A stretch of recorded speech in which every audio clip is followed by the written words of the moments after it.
Pizza rolls were a substantial part of my diet during my college dorm days.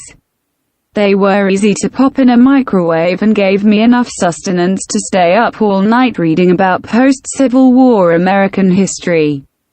I would have been in heaven if I'd have access to the $300 Philips Airfryer Avance collection, $199.95 at Amazon.com. Frozen foods like pizza rolls are the air fryer's sweet spot. During cooking tests, it heated these items evenly, cooked them faster than a full-sized oven, and created a crispy exterior that you can't get in the microwave.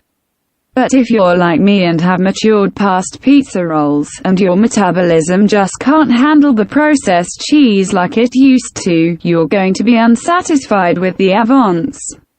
The air fryer can cook fresh, not frozen, foods such as homemade French fries or chicken wings, but the results are barely on par with what you could do in the oven you already have. Plus, it takes just as long to cook fresh food in the Avance as it would in an oven.